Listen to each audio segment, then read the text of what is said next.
Assalamualaikum warahmatullahi wabarakatuh. Yang terhormat Bapak Arya Sahara selaku dosen pembimbing pada mata kuliah metodologi penelitian teknologi informasi. Pada kesempatan kali ini saya Taufikur Rahman akan mempresentasikan hasil dari ujian tengah semester yang telah Bapak berikan pada ujian tengah semester ini, yaitu kita akan mempresentasikan hasil dari tugas 1 yang telah kita kerjakan sebelumnya. Mungkin langsung saja untuk presentasinya. Di sini yang pertama adalah terkait dengan tema dan judul penelitian. Untuk judul dan penelitian yang akan saya buat yaitu perancangan aplikasi berbasis Android sebagai media informasi dan pemesanan di toko digital ponsel.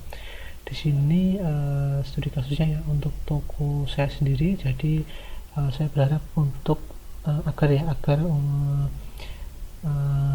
sistem yang akan saya kembangkan ini lebih mudah untuk saya jalankan atau saya kembangkan. Nah, untuk yang kedua ini adalah 15 jurnal berkaitan dengan tema dan judul penelitian. Yang pertama adalah jurnal sistem informasi penjualan handphone dan aksesoris pada toko Nisa Ponsel berbasis web dengan link sebagai berikut. Lalu yang kedua, aplikasi penjualan mebel secara berbasis Android. Yang ketiga, rancang bangun aplikasi penjualan handphone berbasis desktop. Yang keempat, aplikasi penjualan aksesoris handphone pada Asia aksesoris HP. Yang kelima, sistem informasi penjualan motor bekas berbasis web pada bengkel Anca Jaya Malaysia Baru. Yang keenam, sistem informasi penjualan marmer berbasis web pada toko ahli marmer Bekasi. Yang ketujuh, rancang bangun sistem informasi e-commerce berbasis website pada CV Elsa Mandiri Abadi. Yang kedelapan, aplikasi sistem penjualan spare part handphone di CV Autosal berbasis web. Yang kesembilan, rancang bangun sistem informasi e-commerce berbasis website pada CV Elsa Mandiri Abadi. Yang ke-10, sistem informasi penjualan motor bekas berbasis Android untuk meningkatkan penjualan di mokacirebon.com. Yang ke-11, perencanaan sistem informasi penjualan ayam maghrib berbasis aplikasi Android di CV Suyadi Broiler.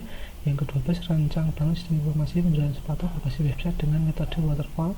Yang ke-13, perancangan aplikasi penjualan Android sebagai media pemesanan pada situs online. Yang ke-14, penerapan aplikasi penjualan sembako berbasis Android pada toko Rafa untuk meningkatkan omset pendapatan. Yang ke-15, aplikasi penjualan online kerajinan lokal khas masyarakat Nusa Tenggara Timur berbasis Android. Nah, di sini yang ketiga adalah tugasnya, yaitu kita membuat literatur review ya dengan 5 jurnal yang telah kita pilih. Di sini untuk yang pertama saya akan memilih jurnal sistem informasi penjualan handphone dan aksesoris pada toko Nisa Ponsel berbasis web. Untuk autornya yaitu Putri Aini, Iwan Purnama, Desi Irmayani, Saiful Zuhri Harahap. Untuk tahunnya sendiri yaitu 2020. Metode, nah ini untuk metode yang digunakan dalam membuat informasi berbasis web adalah yang pertama, metode pengamatan atau observasi ya, yaitu pengumpulan data dengan mengamati sistem kerja yang ada pada toko handphone dan aksesoris Nisa Ponsel. Yang kedua, melakukan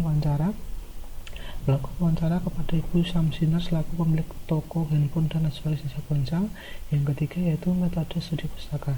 Metode ini dilakukan dengan mempelajari bahan-bahan referensi yang berkaitan atau mendukung dalam menyelesaikan masalah melalui buku-buku, artikel ilmiah, jurnal-jurnal, dan internet mengenai masalah yang dibahas.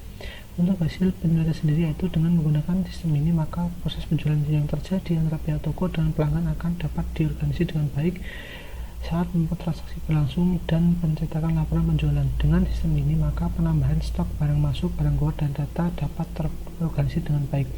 Sistem memberikan kemudahan yang baik dari sisi admin maupun kasir, di mana proses jalannya transaksi dapat berlangsung lebih efisien dari sistem informasi yang telah dibuat. Pemilik toko dapat melihat laporan transaksi penjualan setiap hari maupun setiap bulannya.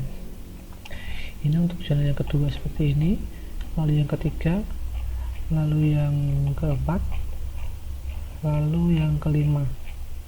Lalu untuk literatur review berbentuk paragraf, mohon maaf ini saya hanya sanggup atau baru menuliskan satu. Lalu untuk inovasi juga saya baru menulis ini ya Pak Ariat ya, mohon maaf ini waktunya sudah tidak mencukupi, jadi untuk sementara hanya ini bisa saya sampaikan untuk presentasinya ya. Di sini hanya ini yang saya bisa sampaikan. Saya ingin mempersingkat waktu karena waktunya memang sudah tidak mencukupi. Semoga ada penambahan waktu, jadi akan saya perbaiki di kemudian hari. Mohon maaf sekali lagi kepada Pak Riyad. Semoga ada tambahan waktu. Mohon maaf jika banyak kesalahan dan kekurangan. Wassalamualaikum warahmatullahi wabarakatuh.